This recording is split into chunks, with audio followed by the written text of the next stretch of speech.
আমরা যখন এই কথোপকথন সেশনটা শুরু করছি, সো এই মুহূর্তে একটু আগে বৃষ্টি হয়ে গেল এবং আমি জানলা দিয়ে একখণ্ড প্রকৃতি, গাছের পাতা দেখতে পাচ্ছি। ঢাকাতে তো আর এত প্রকৃতি দেখার কোনো সুযোগ নাই। আমার মন শুধু ওদিকে ধাবিত হচ্ছে। কেন প্রাসঙ্গিক এই কথাটা? এই জন্য যে আমি খুব ছোটোবেলায় আমার ঢাকায় জন্ম। আমার বাবা দিওয়ান তাইবুর রহমান, আমার মা নাজমা চৌধুরী। ভীষণ উদারমনা, সংস্কৃতিমনা দুজন ব্যক্তিত্বের আমি সন্তান। আমার ভাইরা রয়েছে আরও। সো আমি কেন প্রকৃতির কথা বলছি যে আমাকে আমার একজন শিল্পগুরু একবার বলেছিলেন, তুমি এরকম আবেগময় কেন জানো? আমি বললাম কেন? বলেছিলেন, তুমি ছোটোবেলায় কোথায় বেড়ে উঠেছ? তো ওই প্রসঙ্গে আমি সবসময় বলি যে আমি যখন জন্মের কিছুদিনের পরই আমার নানা এসে আমায় আমার গাজীপুরে নিয়ে গেল এবং আমার নানা বাড়িটি এখনও স্বপ্নের মতো আমার কাছে, যে এত বাগান, একদিকে ছিল সবজি বাগান, একদিকে ছিল ফলের বাগান, 166টা পেয়ারা গাছ ছিল এবং লিচু গাছ, আম গাছ, জামরুল গাছ, তেঁতুল গাছ, কি গাছ নেই ওই বাড়িতে ছিল না গাজীপুরের জয়দেবপুরে। দেবদারু গাছের ছায়ায় আমি খেলা করেছি, ওখানে আমি হেঁটেছি, ওখানে আমি বড় হয়েছি, টিল যেদিন আমি হোলি ক্রস স্কুলে ভর্তি হই তার আগের কিছু সময় পর্যন্ত। সো ইনফ্যাক্ট লিটল জুয়েলসে ভর্তির আগের পর্যন্ত। সো আমার মনে আছে যে ওই যে গ্রামে বড় হওয়া না, বা মফস্বল শহরে বড় হওয়া জীবনকে অনেক বিশাল করে তোলে এবং মনকে অনেক অনেক সমৃদ্ধি দেয়, এবং যে কারণে আমার মনে হয় আমার কাজে সবসময় একটা নিরবচ্ছিন্ন প্রাকৃতিক ভাব আছে। প্রাকৃতিক ভাবটা কি, এটা আমি একটু ব্যাখ্যা করি। নেচারের ভাব আছে বলতে আমি যা বোঝাই, নেচার সবসময় পরিবর্তনশীল। আমার কাজ এবং আমার জীবন, আমার শৈল্পিক চিন্তা সব কিছুই সবসময় খুব পরিবর্তনশীল। আমি খুব রূপান্তরিত শিল্পী, আমি এক জায়গায় নিজেকে আটকে রাখতে পারি না। আমার মনে হয় এক্ষেত্রে ভ্যান গগের কথা যদি বলি, সে যে খ্যারের গাদা, মানে স্ট্রর যে একটা পাইল এঁকেছিল দিনের বিভিন্ন সময়কে ধরার জন্যে, কেন সে করেছিল আমি মাঝে মাঝে ভাবি। সে করেছিল প্রতিটা ক্ষণের যে আলাদা আলাদা মাধুর্য, সেটা সে অনুধাবন করতে চেয়েছিল প্রতিটি পেইন্টিংয়ের সাথে দিনের বিভিন্ন সময়ে। সো এই যদি হয় একটা দিনের এত এত সময়ের ব্যবধান, তাহলে আমার জীবনের এক একটা পরিবর্তন কত জরুরি আমার নিজের শৈল্পিক রূপান্তরের ক্ষেত্রে, সেটাই আসলে খুবই আমার কাছে প্রচণ্ড ইন্টারেস্টিং এবং দেখার বিষয়। সো এই গাছের কথা বলতে গিয়ে, প্রকৃতির কথা বলতে গিয়ে আমি কতটা প্রাকৃতিক আমার জীবন, আমার নাজিয়া আন্দালি প্রিমার নিজস্ব বডি, মাইন্ড এবং তার ফিলোসফি যে কতটা ফ্লুয়েড, সেটাই বলার পরিপ্রেক্ষিতে এর অবতারণা। সো ছোটোবেলাটা ভীষণ গুরুত্বপূর্ণ এবং এই পর্যন্ত আসা অবধি আমার ছোটোবেলা কখনো থেমে থাকেনি। আমার ভিতরে দুটো সত্তা, বা হয়তো বহুমুখী সত্তার অধিকারী আমি নিজে বলি, মানুষ জানে, আমার কাজ দেখলেও বোঝা যায় যে আমি বহুরূপী। বহুরূপী এজন্য বলছি কারণ আমার ভিতরে অনেক রূপ, একের ভিতরে বহু রূপ। আমরা বলি না ডাইভার্সিভ, আমি খুব ডাইভার্স আর্টিস্ট। আমার নিজের সত্তার এত এত খণ্ড আমি সব প্রকাশিত করতে চাই এই জীবনে। কারণ এই একটি অমূল্য জীবনে যদি আমি আমার পুরোটাকে প্রকাশিত না করতে পারি, তাহলে শিল্পী হওয়ার বা ক্রিয়েটিভ হওয়ার বা সৃজনশীল হওয়ার কোনো অর্থ আসলে নেই বলে আমি মনে করি। সেজন্য আমার কাজের স্টাইল এত ভিন্ন, আমার কাজের এত বহুমাত্রিকতা, বৈচিত্র্যতা, আমার এত এত ডাইভার্সিফিকেশন, যে তেল রং থেকে জল রং, জল রং থেকে অ্যাক্রিলিক, অ্যাক্রিলিক থেকে স্কাল্পচার, স্কাল্পচার থেকে photograph and manipulation of different media, performance art. So diversification মানেই হলো জীবন। জীবন আছে বলেই আমরা বহুমাত্রিক, জীবন আছে বলেই আমরা বহুমুখী। আমার পারিবারিক আবহই এমন ছিল যে আমার বাবা মা আমাকে সব শিল্পের শাখায় বিচরণ করিয়েছে। আমি মনে করি যে আমি খুবই প্রিভিলেজ একজন মানুষ, কারণ বাবা মা যদি এই তৎপরতা না দেখাতো, আমি সঙ্গীত, তারপর বাফাতে যে 5 বছরের আমার ভারতনাট্যম ট্রেনিং, এবং ছায়ানটে যে আমার 5 বছর না 7 বছরের, শিশু থেকে পুরো কোর্স 5th ইয়ার পর্যন্ত আমার রবীন্দ্রসঙ্গীত এবং ক্লাসিক্যালের যে তালিম, এবং তার সাথে সাথে আমার বাড়িতে বাংলা হাতের লেখার যে দুর্দান্ত একটা চল, কারণ আমার নানু এবং আমার মা অত্যন্ত শৈল্পিক দুই নারী। আমার মায়ের হাতের লেখা, আমার নানুর হাতের লেখা একেবারে ছাপা অক্ষরের মতো, যে কারণে পরবর্তীতে জাতীয় জাদুঘরের যে বাংলা হাতের লেখা প্রতিযোগিতা হয়, প্রথম যখন হয় 87 সালে, সেইটার প্রথম অবস্থান আমার ছিল। 900 মানে পার্টিসিপেন্টের মধ্যে আমি প্রথম হই বাংলা হাতের লেখায়।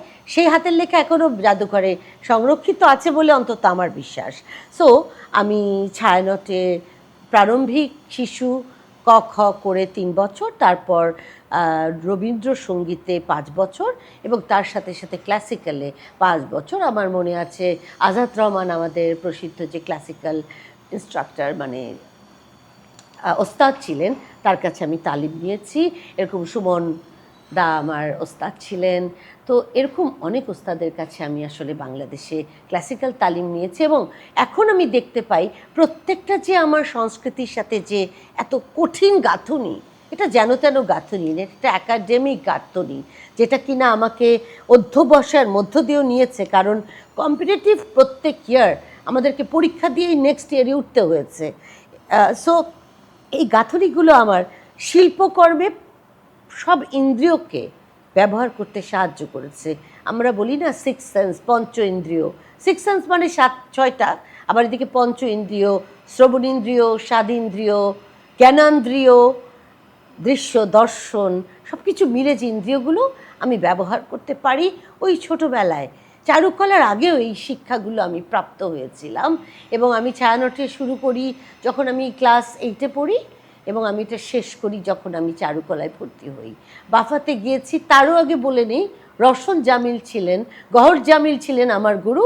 আমি যখন মাত্র ক্লাস 4-এর ছাত্রী, কারণ ওনার বাড়ি আর আমার দাদা বাড়ি ছিল এক ওয়াল এদিক ওদিক স্বামীবাগে। তারও ইন্টারেস্টিং হলো, আমাদের যে শফিউদ্দিন স্যার, তার বাড়ি ছিল এই কোনার বাড়ি, এদিকে ছিল গহর জামিল, রওশন জামিলের বাড়ি। একটা ওয়াল শেয়ার করতাম আমার দাদা বাড়ি।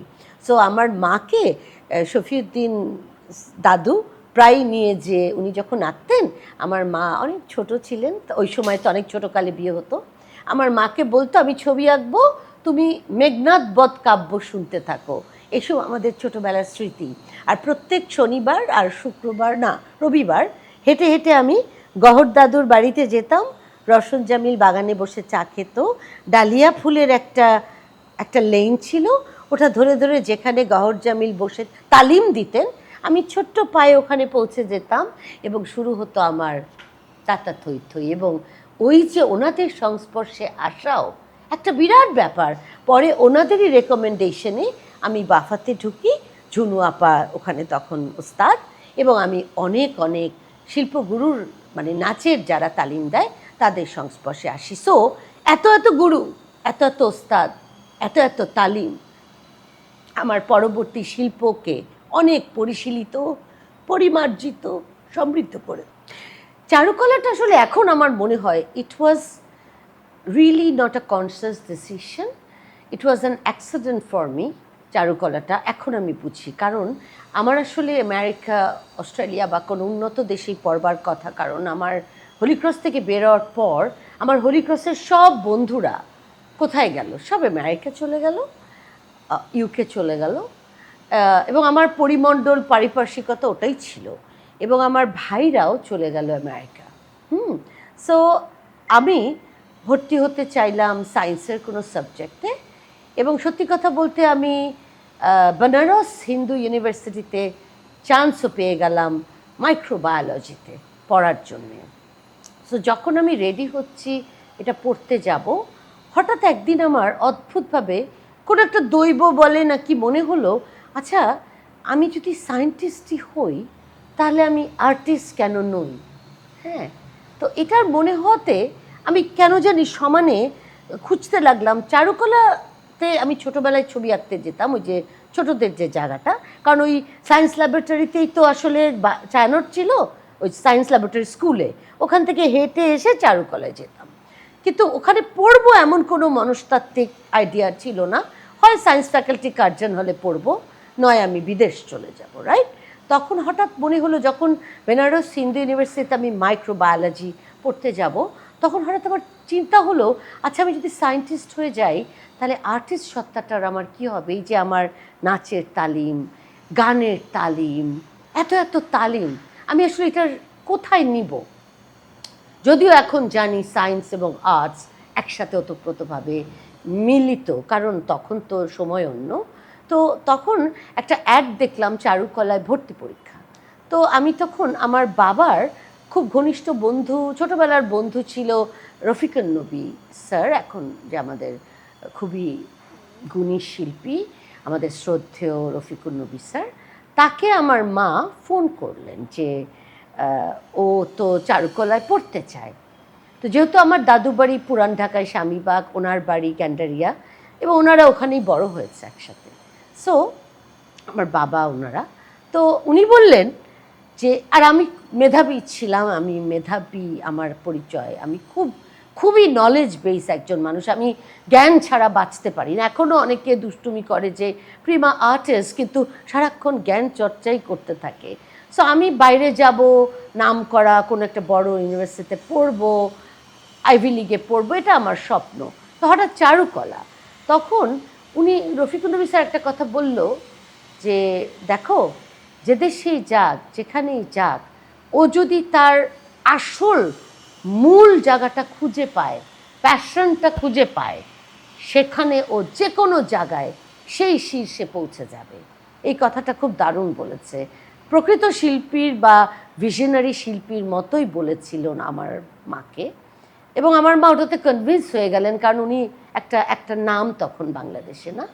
তো আমি ভর্তি হয়ে গেলাম চারুকলায়, এবং চারুকলায় ভর্তি হওয়ার পর আমার শুরু হলো পথ চলা, নতুন পথ চলা, যেটার সাথে আমি একটু কিঞ্চিত অবাক হলাম যে চারুকলা আঁকার কাজটা আমার খুবই দারুণ লাগতো, ছবি আঁকা, কিন্তু আমি সামথিং একটা জিনিস মিস করতাম। সৃষ্টিশীল ডিপ মাধ্যম, সেখানে অনেক চর্চার প্রয়োজন আছে, ল্যান্ডস্কেপ, স্টিল লাইফ, মানব দেহ, মডেল স্টাডি, সমস্ত কিছু একটা স্টাডির মধ্য দিয়ে যেতে হয়। সেই রিগোরাস স্টাডি প্রসেসটা আমাকে নতুন করে শিল্পসত্তার একটা জন্ম দিল, যেটা কিনা ভিজুয়াল আর্ট।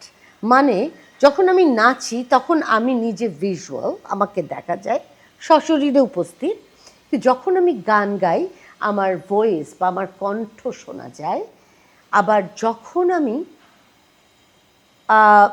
কবিতা পড়ি আমার কণ্ঠ শোনা যায়, অঙ্গভঙ্গি দেখা যায়, কিন্তু যখন আমি আঁকি তখন একটা অদ্ভুত ব্যাপার তৈরি হয়, সেটা আমি খুব অনুধাবনের চেষ্টা করি। What is it? মানে ছবি আঁকার মধ্যে যে আত্মার স্ফুরণ হয়, খুব কম শিল্পে সেটা হয়। তাই জন্য ছবি আঁকাকে বলা হয় দ্য মোস্ট আদিম একটা মাধ্যম। আমরা যখন গুহাচিত্র দেখি সেখানে দেখতে পাই যে কিছু লাগে না, শুধু একেই একটা ইতিহাস, একটা সময়কে ধারণ করা যায়, এবং একটা প্রকাশ ভঙ্গিমাকে আঁকার মাধ্যমে যেভাবে ধারণ করা যায়, সুরও কিন্তু আঁকা যায়, ভঙ্গিমাও তেমন আঁকা যায়, সব আঁকার মিশ্রণ ঘটে ছবি আঁকায়।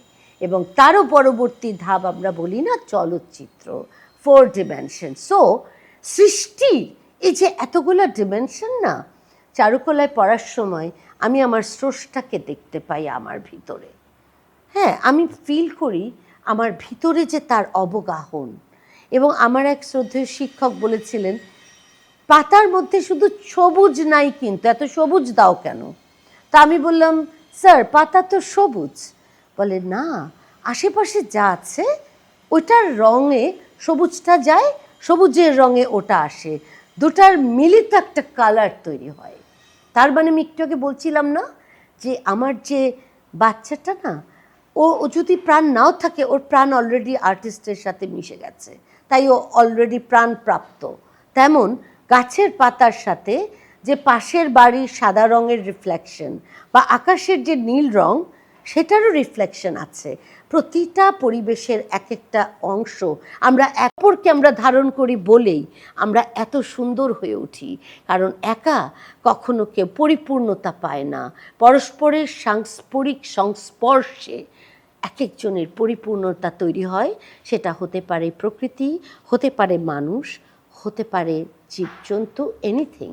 সো আমাদের বুঝতে হবে প্রাণ সঞ্চারের জন্যে একত্র হওয়া, একটা জায়গায় আসা। আমার শিল্প চর্চা বা কাজের যে শৈল্পিক যে অঙ্গনের যে আমার প্র্যাকটিস, সেটা নিয়ে আমি যদি বলি যে আমি খুবই পরীক্ষা নিরীক্ষা ধর্মী একজন ভিজুয়াল আর্টিস্ট, যার কাজের মিডিয়া থেকে শুরু করে সাবজেক্ট ম্যাটার সব কিছুতেই আমার নিরীক্ষা ধর্মীর একটা ব্যাপক প্রয়াস দেখা যায়। কারণ আমি আসলে কোনো দিন থেমে থাকিনি। আজকে 27 বছর আমি একাগ্রচিত্রে শিল্পচর্চা করছি, দেশে বিদেশে, দেশে আমার স্টুডিও, বাইরে আমার স্টুডিও। সো এই পর্যায়ে আমি এক সময় অ্যাবস্ট্র্যাক্ট আর্টের দিকে ঝুঁকে যাই। আমার কাজের সাথে আমি যখন অ্যাবস্ট্রাক্ট করি, আমি পরবর্তীতে যখন আমার ফিলোসফি বা রিফ্লেকশন করলাম বা ইন্ট্রোস্পেকশন করলাম, আমার কাজের ফিলোসফি কী, আমি দেখলাম আমি নিজে যা, আমার কাজটা সেটা। এটা আমি একটু ব্যাখ্যা করি। আমি যখন নিজেকে বুঝি না, তখন আমি অ্যাবস্ট্রাক্ট কাজ করি। আমি যখন নিজেকে একটু একটু করে বুঝতে শিখলাম, তখন আমার কাজ সেমি অ্যাবস্ট্রাক্ট রূপ নিল। ভীষণ ইন্টারেস্টিং আমার এই জার্নিটা। মানে এটা আমি নিজে যেদিন আবিষ্কার করলাম, আমি তো হতবাক যে শিল্পী নিজেও জানে না তার পথ পরিক্রমণটা কত ক্রিটিক্যাল এবং কমপ্লেক্স। কারণ আমি যখন সেমি অ্যাবস্ট্রাক্ট করি, তখন আমি আস্তে আস্তে মাত্র শিল্প কী এটা বুঝতে শিখছি। আমি বাইরে যাচ্ছি, মিউজিয়াম দেখছি, দেশের সব বড় বড় জয়নুল আবেদিন, কামরুল হাসান, মুর্তজা বশিরের সাথে আমি উঠা বসা করছি।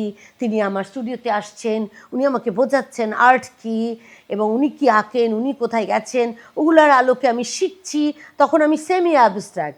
তার আগে আমি অ্যাবস্ট্রাক্ট করতাম। আমাকে অনেকে জিজ্ঞেস করতো, তুমি রিয়েলিজমের আগে অ্যাবস্ট্রাক্ট করছো কেন? আমি না উত্তর দিতে পারতাম না, আমি বলতাম ইচ্ছা। কিন্তু আমি এখন একটা পরিণত জায়গায় এসে বুঝি, আমি নিজেকে বুঝতাম না দেখে আমি অ্যাবস্ট্রাক্ট করতাম।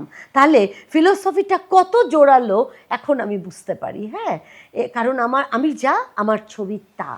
এবং সেই সেমি অ্যাবস্ট্রাক্টের পরে আমি ঢুকে গেলাম চোখের কাজে। কেন? কারণ আমার ভিশন তৈরি হচ্ছে। ভিশন মানে অন্তর্দৃষ্টি খুলছে, আমি কে। তাই চোখগুলো আসলে চোখ নয়, চোখ হলো সিম্বলিক, কিন্তু আমার অন্তর্দৃষ্টি খোলাটাই হলো চোখ খোলা। তো এটা হলো আমার কথা ছিল, আমার চোখ খুলে যাচ্ছে আর্টের জগতে, যে আসলে আমি কে, আমি কি করতে চাই, আমি কোথায় যেতে চাই এই ছবির নিয়ে, এই শিল্প নিয়ে আমার সেটাই তখন, বা আর্ট নিয়ে সেটাই তখন আমার চিন্তা। এবং ওইটা চললো আমার বেশ কিছু দিন। কালো নিকাবে, কালো অবয়বে ঘেরা কিছু চোখ, ওটা অনেকে ভেবেছে, ইন্টারপ্রিটেশন করেছে হিজাব, অনেকে নিকাব, অনেকে বলেছে তোমার নাড়িগুলো তো মানে ওপেন নয়। আসলে সত্যি কথা কি, ওটা নারী কিনা তাও কেউ জানে না। এটাই একটা মজা। শিল্পের মজা হলো শিল্প যে যেভাবে দেখে তার কাছে সেভাবে আবির্ভূত হয়। কারণ আমার শিল্প আপনাকে ইন্ট্রিগ করে, আপনার সত্তাকে জাগিয়ে তুলতে। সো এটাই হলো আমার শিল্প। কারণ আমার শিল্প যেমন আমার সত্তাকে জাগায়, আমার শিল্প আপনার সত্তাকেও জাগাবে নিশ্চয়ই। সো এখন যেমন আমি আঁকছি আরেক ধারার কাজ, আমি যখন পারফরমেন্স আর্ট করি তখন আবার ভিন্ন ধারা। এখন তো আসলে শিল্প রেখা, শব্দ, রেখা বা রঙে সীমাবদ্ধ নেই। শিল্প এখন সাউন্ডে চলে গেছে, শিল্প এখন অনুভূতিতে চলে গেছে। শিল্প জেস্চার, পশ্চার, আর্টিস্ট নিজেই শিল্প। পারফরমেন্সের মাধ্যমে, যেটা আমার কাছে খুবই ইন্টিগ্রাল পার্ট অফ মাই চর্চা নাও, আমি পারফরমেন্স আর্টের নিজে খুবই কমফোর্টেবল। কারণ ওখানে আমি পুরো আমার সত্তা, আমার পঞ্চ ইন্দ্রিয়, ষষ্ঠ ইন্দ্রিয়র ব্যবহার করতে পারি বলেই আমার মনে হয় পারফরমেন্স আর্ট আমার সাথে ওতপ্রোতভাবে মিশে গেছে। এবং সেই পারফরমেন্স আর্টের, আমার আর্ট করাটা এক ধরনের জীবনযাপন বলা যায়। আমার জীবনে আমার দিনের অর্ধেকের বেশি সময় কাটে আমার স্টুডিওতে, কারণ ওটাই আমার বসবাস। সো আমাকে যদি কেউ জিজ্ঞেস করে তুমি কখন স্টুডিওতে থাকো, এটার কোনো উত্তর আমি দিতে পারবো না, কারণ আমি সারাক্ষণই ওটার মধ্যে অবগাহন করি। সো আমি যখন এক গ্লাস পানীয় খাই, ওটাও পারফরমেন্স, কারণ ফিলিং অ্যান্ড আবেগ, এটা প্রতি মুহূর্তের একটা ব্যাপার। সো আর্ট এখন অনেক দূর পৌঁছে গেছে। বাংলাদেশ যদিও ওটা বুঝতে আরও সময় লাগবে, কিন্তু আর্ট এখন, বাংলাদেশের আর্টিস্টরা যদিও অনেক দূর পৌঁছে গেছে, আমরা বিশ্বমানের সব জায়গায় যাচ্ছি, ভেনিস বিয়েনালে থেকে শুরু করে দুবাই, কাতার, বার্মিংহাম, কোথায় আমরা নাই, আর্ট বাজাল, ফ্রিজ আর্ট ফেয়ার, সবখানে আমরা যাচ্ছি। আমরা বড় বড় সেমিনারে আর্ট টক দিচ্ছি। বাট আমাদের সত্যতা হলো আমরা বিশ্বায়নের সাথে নিজেকে মেলাতে পারছি না। সেটা খুব একটা দুঃখের কথা বলছি তা না, কিন্তু ওই সময় আমাদের পৌঁছাতে হবে। এটা তো একটা জার্নি। আর্টিস্ট আসলে একটু আগিয়েই থাকে, তারা সময়ের থেকে অনেক আগিয়ে থাকে। সো তারা সময়কে দেখতে পায়। অ্যান্ডি ওয়ারহল বলেছিল যে এমন একদিন আসবে, everybody will be a celebrity for few minutes. সে বলেছিল কখন, আর আজকে ফেসবুকে গেলে, সোশ্যাল মিডিয়াতে গেলে প্রত্যেকে 5 মিনিটের জন্য সেলিব্রিটি। তার মানে সে কবে ভিশন করেছিল, রাইট? সো পিয়েট মন্ড্রিয়ান, বিখ্যাত আর্টিস্ট, যার কাজে স্ট্রাকচার এবং কম্পোজিশন এবং কালার এবং লাইন প্রাধান্য পায়, পিয়েট মন্ড্রিয়ানের কাজের ইন্সপিরেশনে দুর্দান্ত সব ক্লোদিং ডিজাইন লাইন তৈরি হয়েছে, খুবই নামকরা ডিজাইন লাইন। পিয়েট মন্ড্রিয়ানের ড্রেস ডিজাইন ওটার আদলে ইনফ্লুয়েন্সে করে। তারপরে আমি যদি আরও বলি, পিয়েট মন্ড্রিয়ানের যখন কাজগুলো আমি দেখি না, পেইন্টিং, আমি দেখি আমাদের এখন যে কম্পিউটারের চিপসগুলো, ওই চিপসের আদলটা ওই মন্ড্রিয়ানের আদলের মতো। সো আর্টিস্টরা প্রচণ্ড ভিশনারি হয়, যাকে আমরা বলি অদূর দৃষ্টি সম্পন্ন। তারা বহুদূর দেখতে পায়, যেটা সাধারণভাবে আমরা দেখতে পাই না।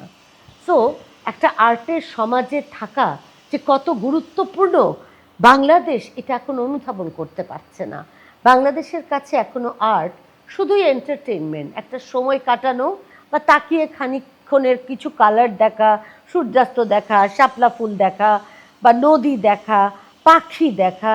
প্লিজ, এটা শিল্প নয়। শিল্প আসলে জীবনের ছোট ছোট ক্ষুদ্র ক্ষুদ্র অনুভূতি, যা বিশাল উদ্ভাবনের জন্ম দেয়। শিল্প বিরাট, শিল্প জীবন, জীবনেরও উদ্দেশ্যী। আমি কিউরেশনের সাথে জড়িত আছি। অনেক নতুন নতুন শিল্পী প্রজন্ম তৈরি হচ্ছে, যারা সাংঘাতিক ট্যালেন্টেড। মানে বাংলাদেশের শিল্প সম্ভার আমাকে আসলে অভিভূত করে দেয়। কিন্তু যেটার অভাব আমি ফিল করি, প্রকৃতভাবে তাদেরকে প্রজেকশন করা, তাদের কাজকে তুলে ধরা, তাদেরকে আরও ইন্সপিরেশন দেওয়া, তাদেরকে আরও modern equipment, modern media, modern ফিলোসফির সাথে পরিচয় করিয়ে দেওয়ার একটা ইনস্টিটিউশনের খুব অভাব, বা একটা প্ল্যাটফর্ম দরকার। এখন হচ্ছে অনেক প্ল্যাটফর্ম, কিন্তু আরও দরকার। সো আমার মনে হয় যে বাংলাদেশের আর্টে আরও পৃষ্ঠপোষক দরকার, গভর্নমেন্টকে আরও জড়িত হওয়া দরকার আর্টে। ওখানে যদি পরেও যাই, আমি যদি আরও বলি, বাংলাদেশের আর্টিস্টদের, মানে ইয়াং আর্টিস্টদের একটা সুনির্দিষ্ট দিক নির্দেশনা দরকার। কারণ কি, অনেক ট্যালেন্ট যখন মানুষ হয় না, তখন বাকি কাজগুলো তারা করতে পারে না। আমি পেরেছি, কারণ আমি আসলে খুবই ডিফারেন্ট। আমি এক ধরনের পলিম্যাথিক পার্সন, আমি অনেক কিছু একসাথে করতে পারি। তাই বলে সবাই পারবে তা তা ঠিক নয়। কারণ শিল্পীর কাজ হলো শিল্প চর্চা করা, বা আরেকটু হয়তো আগিয়ে লেখাপড়া গবেষণা করা। গবেষণা তো মাস্ট। আমাদের দেশে শিল্প গবেষক নাই, শিল্প বোদ্ধা নাই, শিল্প নিয়ে লেখার সমালোচক নাই। এই ধরনের ডিসকোর্সগুলা তৈরি হতে হবে। এগুলো খুবই ইম্পর্ট্যান্ট ডিসকোর্স। শিল্পের থিওরি প্রচণ্ড ইম্পর্টেন্ট, তা না হলে ভবিষ্যৎ জানবে কি করে? শিল্প তো থাকলো, এটা আমার শিল্প, এটা আছে, এর বক্তব্যটা কি সমালোচককে বলতে হবে বা শিল্পীকে জানাতে হবে বা শিল্প তত্ত্ব দিতে হবে। সেগুলো তৈরি করবে কারা বা কে, সেগুলো নিয়ে বৃহৎ আকারে ভাবা খুবই জরুরি বলে আমি মনে করি। কারণ আমি যখন ইভেন পাশের দেশ, সত্যি কথা বলতে ভারতেও তাকাই, আমি যখন পাকিস্তানেও তাকাই যদি বলি, তারাও এই ক্রিটিসিজম না, শিল্পকে বলা, শিল্পকে ধারণ করাতে অনেক দূর আগিয়ে গেছে। আমরাও আস্তে আস্তে আগাচ্ছি, কিন্তু আমার বলার পরিপ্রেক্ষিতটা হলো এটাকে আরও জোরালো করবে। কারণ আমাদের যেহেতু এত বাধা, এত রকম পলিটিক্যাল সিচুয়েশন, সেখানে আমাদেরকে এগুলো বারবার বলতে হবে যাতে আমরা বুঝতে পারি আমাদের আর্টিস্ট বা আর্টের সার্কেল বা সফট পাওয়ারকে আরও বাড়িয়ে একটু উপর দিকে তোলার জন্যে আমাদের কি দরকার। কারণ কালচার যদি একটা জাতি না থাকে, সংস্কৃতির ধারণ ও বাহক ও শিল্প, সেটাকে যদি মানুষ পেনিট্রেশন না করি আমরা জাতিগতভাবে, তাহলে আমরা আমাদের আইডেন্টিটি লুজ করব এবং আমরা প্রতিনিয়ত আইডেন্টিটি লুজের পুরো ধাক্কাতে আছি। সো এই মুহূর্তে আমাদের আর আইডেন্টিটিকে লুজ করা সম্ভব না। সো আমরা যদি এভাবে করে থাকতে চাই, রুটের সাথে থাকতে চাই, আমার পরিচয়ের সাথে বাঁচতে চাই, এটাকে তুলে ধরতে চাই, স্বতন্ত্র সত্তা হতে চাই, তাহলে আমাদের এই ধরনের সিরিয়াস ডিসকোর্সে কাজ করতে হবে এবং সেগুলো নিয়ে আমাদের কথা বলতে হবে। সেটা খুবই অত্যন্ত গুরুত্বপূর্ণ এই মুহূর্তে, যখন কন্টেম্পোরারি আর্ট ফিল্ডে ভেনিস বিয়েনালে বাংলাদেশের আর্টিস্ট পৌঁছে গেছে, আর্ট বাজেলে পৌঁছে গেছে, বিশ্বের এগুলো কেন আমরা বলছি, আমরা কি জানি কেন বলছি? কারণ এরা হলো বিশ্ব বাজারকে নিয়ন্ত্রণ করে, বিশ্ব শিল্পকে নিয়ন্ত্রণ করে। সেখানে পৌঁছানো বাংলাদেশের শিল্পীদের পক্ষে খুবই কঠিন, তারপরেও তারা অদম্য উৎসাহে, সাহসে এবং ট্যালেন্ট দ্বারা পৌঁছে যাচ্ছে না। সো এগুলো তো বলার বিষয়। মিডিয়াকে এ ব্যাপারে আরও সোচ্চার হতে হবে, তাদেরকে বুঝতে হবে সিরিয়াস আর্ট কোনটা, তাদেরকে জানতে হবে কোনটা তাকে বলতে হবে। এই জিনিসগুলো আমাদের সাথে যাচ্ছে না। হ্যাঁ, একজন নাজিয়ান্দালি প্রিমার শিল্প পথ পরিক্রম কত কঠিন, কত সুদৃঢ়, কত ডেডিকেশনাল, সেটা গল্প তৈরি করতে হবে। সো আমার গল্প আমি তো বলবো না, গল্প শোনার লোক তৈরি করতে হবে। কারণ প্রতিটা শিল্পই এক একটি গল্প, তাহলে কত কত গল্প আমাদের এই দেশে ছড়িয়ে আছে। এটাই তো আমাদের মানে ঐতিহ্য, এটাই আমাদের সমৃদ্ধি, এটাই আমাদের শৈল্পিক পরিবৃত্তি। পারফরমেন্সটা আসলে আমার সাথে এত অঙ্গাঙ্গইভাবে জড়িত যে আমি মনে হয় যে আমি সবসময় একটা পারফরমেন্সের মধ্যে আছি। পারফরমেন্স আমাকে কখনো ছেড়ে যায় না। মানে এই যে যখন আমি কথা বলছি, আমার প্রত্যেকটা হাতের মুভমেন্ট এক একটা পারফরমেন্সের এলিমেন্ট। সো আমি পারফরমেন্স এত পছন্দ করি যে পারফরমেন্স করলে যেটা হয়, মানুষ স্বয়ং সম্পূর্ণভাবে এস্থেটিক্যাল হয়ে ওঠে।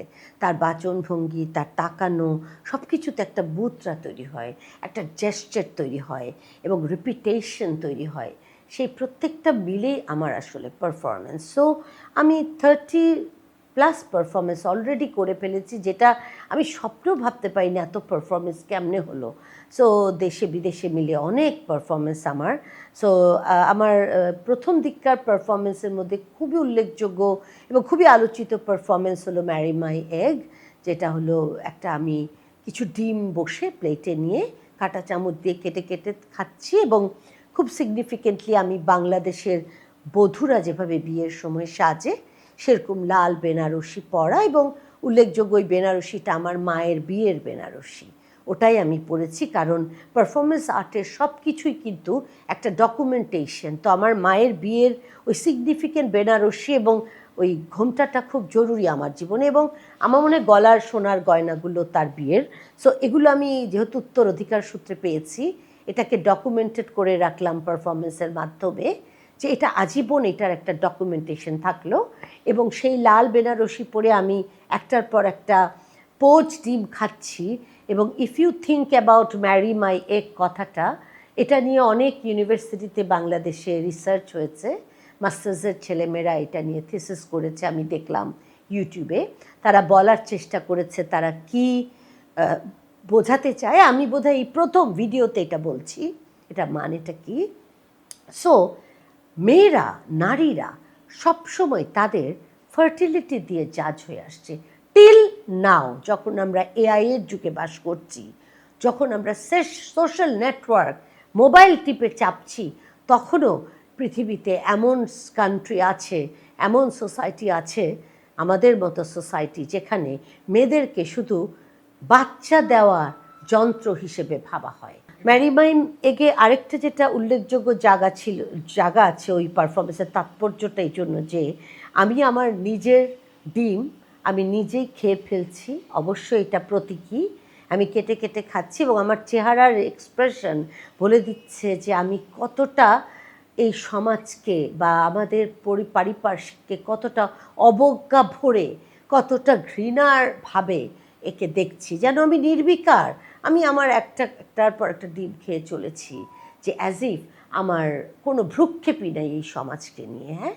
একটার পর একটা ডিম খাচ্ছি এবং ওইটাতে এক ধরনের স্যাটায়ার তৈরি হয়েছে, কারণ সমাজের এই দৃষ্টিভঙ্গিগুলো এক ধরনের কৌতুক তৈরি করছে যে যে জিনিসকে, যে নারীকে তুমি এত বড় জায়গা দিতে পারো, তাকে শুধু তুমি একটা মানে সন্তান জন্মের এন্টিটি ভাবছো, অথচ তার যে আরও কত কিছু দেবার আছে, তার নিজেকে দেবার আছে, তার কত ক্রিয়েটিভিটি দেবার আছে, তার কত কিছু দেবার আছে, সেটা দৃষ্টির অগোচরে বা বোধের অগোচরে রয়ে যাচ্ছে সমাজের। সেটা একটা কটাক্ষ বটে আমার জন্যে। আরেকটি উল্লেখযোগ্য হলো, যেটা সব জায়গায় আমি বলি, ইন্টারসেকশন, যেটা আমি গাঁদা ফুল গায়ে জড়িয়ে পুরো শাহবাগ হেঁটে বেড়ালাম এবং নাচলাম, চিৎকার করলাম। সিগনিফিকেন্সটা কি এই পারফরমেন্সের? বিরাট সিগনিফিকেন্স। আমি বেলজিয়াম, টরন্টো এই ধরনের প্ল্যাটফর্মগুলোতে গিয়ে, art weekend Belgium, Toronto art ফেস্টিভ্যালে গিয়ে আমি কথা বলেছি এই পারফরমেন্সটা নিয়ে। কেন এই পারফরমেন্সটা এত ইম্পর্টেন্ট? কারণ শাহবাগ হলো আমাদের একটা জায়গা যেখানে সব ধরনের প্রোটেস্ট হয়, নারীদের উপর ধর্ষণ থেকে শুরু করে সব কিছুর প্রোটেস্ট ওখানে হয়। শাহবাগে জুলাই আন্দোলনও হয়েছে আমাদের, যেটা প্রসিদ্ধ এখন 2024-এর সব আন্দোলন ওই শাহবাগকে ঘিরে। তো ওই শাহবাগে একটা ইন্টারসেকশন আছে, ওটা কয়েকটা রাস্তার মোড় এবং সেই কর্নারে গাঁদা ফুল সহ নানা ফুলের একটা বাগান। সো এমন একটা ইম্পর্টেন্ট জয়েন্ট ইন্টারসেকশন, যেখানে কিছু ফুলের দোকান এবং চারুকলা ওই কোনায়। সো ওইখানে আমি ঠিক করলাম যে আমি, ওই প্রজেক্টটা ছিল শহরনামা। শহরনামা যদি প্রজেক্ট হয়, তাহলে শহরনামার সবচেয়ে ইম্পর্টেন্ট, ঢাকা শহরের সবচেয়ে ইম্পর্টেন্ট জয়েন্ট আমি ধরে নিব ওই শাহবাগ। ওই শাহবাগকে আরও যাতে ডকুমেন্টেশন, আমার কাছে ডকুমেন্টেশন এবং রিসার্চ মেটেরিয়াল অনেক হাই। সো আমার পারফরমেন্সের মাধ্যমে রিসার্চ মেটেরিয়াল তৈরি হয়, আমার পারফরমেন্সের মাধ্যমে ডকুমেন্টেড হিস্ট্রি তৈরি হয়। সো ওখানে যে আমি হাঁটলাম, ওই জায়গাটাকে যে আমি চুজ করলাম, পারফরমেন্স আর্টের একটা উল্লেখযোগ্য ইম্পর্টেন্ট এলিমেন্ট হলো জায়গা। ওই জায়গাটা ইম্পর্টেন্ট একটা জায়গা, ইম্পর্টেন্ট আমার শরীর এবং ওইখানকার যে কনটেক্সট, হেঁটে হেঁটে একটা নারী শরীর মনুষ্য শরীরের মতো সমস্ত যানবাহনকে পার করে, তোয়াক্কা না করে একটা জনবহুল রাস্তায় সে হেঁটে যাচ্ছে। এটার একটা ভীষণ ইম্পর্টেন্ট সিরিয়াস কোনোটেশন এবং কনটেক্সট আছে, যেটা অত্যন্ত গুরুত্বপূর্ণ, নট শুধু আজকে, ভবিষ্যতের ডকুমেন্টের জন্যও সবার কাজে আসবে, স্টুডেন্টদের কাজে আসবে, যারা শিল্প নিয়ে গবেষণা করবে তাদের কাজে আসবে।